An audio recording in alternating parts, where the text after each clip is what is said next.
Welcome to the training video on SuperSCADA's Bespoke Assemblies. So we'll go through what they mean, how to create them, how to work out what build errors are because they're not always that easy to understand, how to start and stop them, and then a summary of the main operators and tag extensions which you will find useful. So we go to the home screen here on SuperSCADA. First of all, we click on this little symbol here with the three horizontal lines, which expands out the menu system, and here it is, custom logic. So click on that. Now we've got three assemblies already here, but if I go and create another one, saying add. So when you add something, I'll just scroll up a touch, it puts these three comment lines in here, and you must leave those as they are. So we're going to name something here. We're going to call it grinder speed, say. And the first thing we'll need then is some variables called tags. So we click on here. Now I've got on that system here, I've got three cabinets with all my inputs, outputs, variables, and so on. So grinder PLC is the one I want. Then if I put a dot, it'll then default to a number of the variables within the grinder PLC cabinet, and in fact there are more than 16, so it's only 16 shown. So what I do want is I want the actual speed, and if I click submit, it appears on the right hand side. I click on it again for another one, grinder PLC dot, and what I'm interested in doing is the reading from the PLC. So here it is here, grinder PLC.grinder one speed. This is the actual input from the PLC. Click on that, submit. Now if I hover over here, you'll see it comes up with some information about the actual value. So I click on here and then click on the add to code, and it appears over here on the right hand side. So this is the floating value. Then the value from the PLC, click on that, add to code. There it is again. In fact, it comes in as an integer 32, which is integer with 32 bits. So if I click down here, so here's the code I'm going to start. I'm going to start with a comment, right? Say calibrate speed. So I'll then say this is the value. So here, then to copy this, it's quite a long variable. So if I Control C and then click where I want to put it and then Control V, that puts the value there. Now all of these tags will always have an extension. So if I put a dot at the end of it, the only one I've got for the analog values is a value. So the end equals, then I'll say the value from the PLC, the integer value, Control C, Control V, and yet again dot value. Now I happen to know that when the grinder speed is stopped as it's got zero speed, the analog value is well, just say it's 340. So put 340. Oh, minus 340, and because all of this is a value, I'm going to multiply it. I do need a bracket around here and bracket, and then I'm going to multiply it by my value I've calculated it to convert it properly. So I've calculated that at 3.41. It's all to do with the value going into the PLC. Now there is an error with this. In fact, there's more than one errors here. So what I'm going to do is I'm going to say, scroll down to the bottom, save it, and here is our new assembly here, grinder speed. And if I click on the down arrow, you'll see here it's version 1.1. This is the icon to edit it. This is the icon to delete it, and this is the icon here to build it. So if I go to build, comes up here, never built, and if I click on the button here, build. So it says processing, so it's now building it, and it comes up with two errors. First of all, these values here show you the line number and I think it's the character within that line. So error that, and that is expected as semicolon. And the next one is cannot implicitly convert a type double to float. So if I go to close and then I go to edit it here, every statement must end with a semicolon. So that will be that value there. Now this is a floating point number here, and this is an integer, so I will need here a float to force that value to float. Now you notice it just flows on to the next line. It's all effectively the same line, and if I extended it out, you'd see it all actually is on one line. So I've still actually got an error this, but I'll actually show you. So if I go save, now we've got a choice of either retaining the same version or create a new version. If I clicked on the save, it will go from version 1.1 to 1.2. So if I save it here, then go to the build button and then build it again.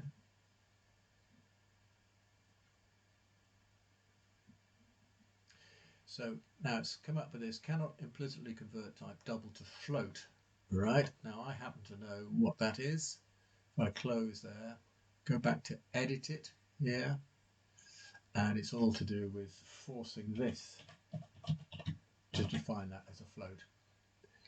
So if I go back to save, same version, build it again, processing, build successful.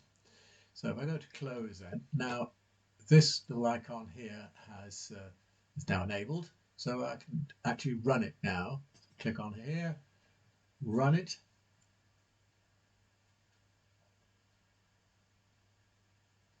So now it says code active. If I close this, you'll see it's active up here, and it's got a green running symbol here. Now at default it runs at 1 Hertz, so that's every second. So if I want to go back to edit it again, now it won't actually let me edit. So if I try to delete something, or you can't actually edit it while it's running. But what I can do is I can save it again, and it creates a new version. So version 1.1 is the version we're running, and version 1.2 is a new version. So I can edit this one here. Now just say I want to set an alarm, say. So little comment here. If set an alarm if too fast. Right, so scroll up here. So tag. So now I need to find the alarm that I've already set. It's in Grinder PLC. Dot. So here's an alarm, high-speed alarm. Right. Submit it. Here it is here. If I click on it, then add to code. It comes up along the top. This time it's an alarm var. So if I click on that, oh, hang on a moment. Let me just go back a touch so I can say, here's my line here, if. So this value here, that's the value I want to get, and just Control C, Control V. So if it's greater than 3120, just say it's an RPM, then I want to set this alarm. So I go back up to my alarm variable, click on that, Control C, Control V. Now after every tag you've got to have a dot, and these are all the things you could do in an alarm. So you can actually acknowledge it, you can clear it, and so on and so forth. What I want to do is I want to set an alarm, this one at the bottom, and at the end of every statement you have to have a semicolon. So to scroll down the bottom, saved, retain the version. Bearing in mind we're still running our version 1.1. I click on here this one to build our new version. Build it.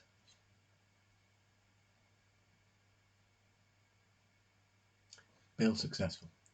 So I can't run this because my version 1.1 is running. So what I can do is I click on that to stop it, then stop. It's now stopping.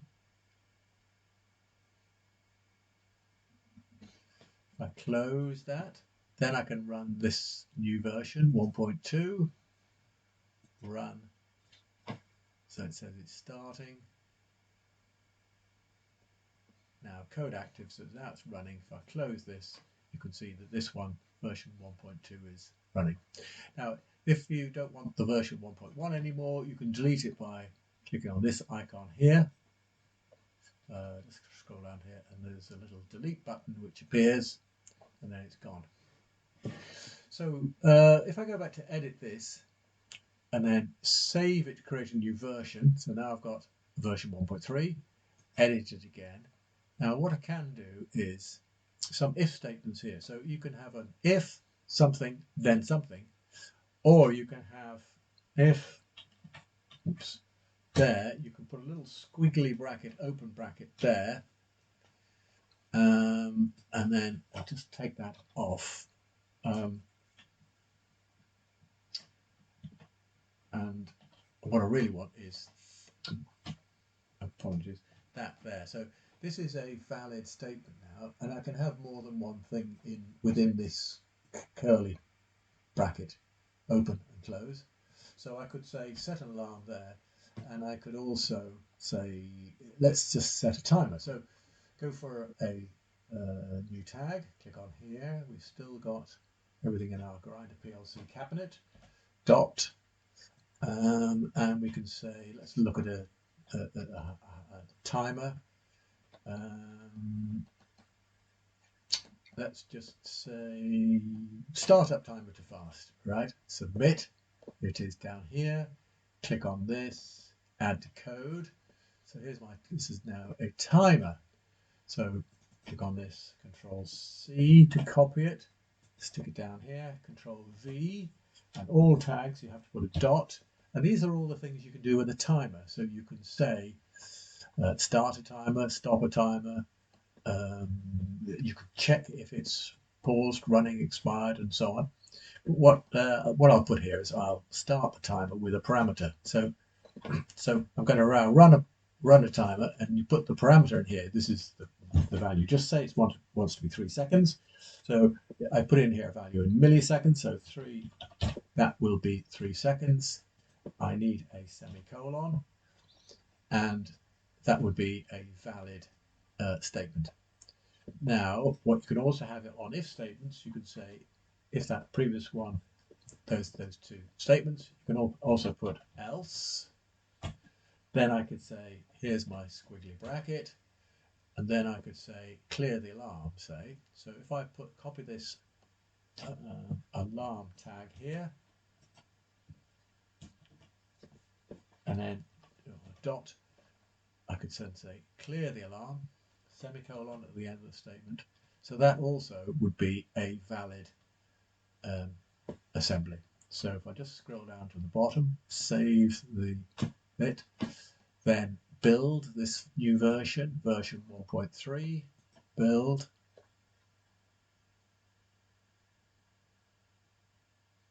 Build successful, close. So if it wasn't for the fact I'm running version 1.2, I could run 1.3. Now, sometimes the errors are a bit difficult to understand. I'm just going to explain what happens, or a technique. So in our if statement here, just say I made a mistake with this one. Instead of an open bracket, I put a closed bracket. So that's definitely wrong because I've got a closed and a closed. Then if I scroll down and save it, and then build it again, right, so it says processing. Now it'll come up with this number of errors. Now I only show you this because there's no point in looking at all the stuff down here. So the most important one will always be the first one, invalid expression. And because of that, it's missing a semicolon. Because of that, it's got this problem. Because of that, it's got a... So don't take this too seriously. So always look at the first one first, and that is in line 11. So let's just go back, close that, edit it again. Line 11, oh well, it's actually the end of line 11, so you've got to think a little bit laterally. So after I change this to a, oops, to an open little squiggly bracket. Then I'll save. Then I'll go back to build it again.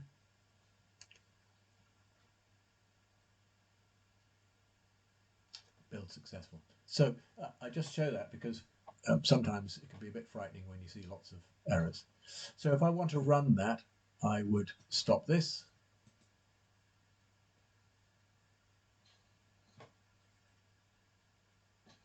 Close it, and then I can run this one. So it says it's starting. And now it's running this version 1.3.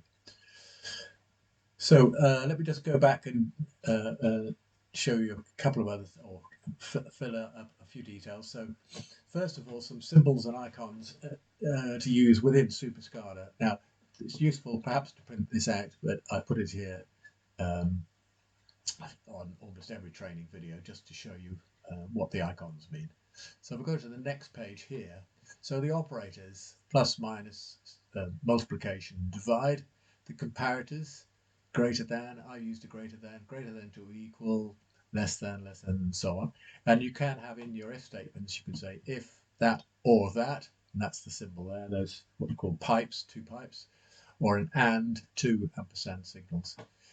Comments, so you can either put double slash for a comment on a line, or you can have slash star, and then you can have lots of lines with comments with the star slash at the end of it. So I showed you there the comparator. So it's if something statement, and I put also if that, there's lots of statements, else lots of statements. And if you need to force a value to be an integer or a floating point number, you put this little open bracket, int, close bracket, or open bracket, float. And some of the tag extensions there. So for analog values, you always have dot value. For alarms, you've got things like set alarm, clear alarm. You can check if an alarm is set or is clear, and so on. Timers, start timer. If you put the start timer, it starts with the default time. Start timer with parameter, you put the value in milliseconds in here. Then you can stop a timer. You can check if a timer is running or it's expired. And then you can pause and unpause a timer. And digitals, which we didn't actually see there, you can say set a digital or clear a digital, and then check if a digital is set. So that's the end of this little video. Thank you for your interest.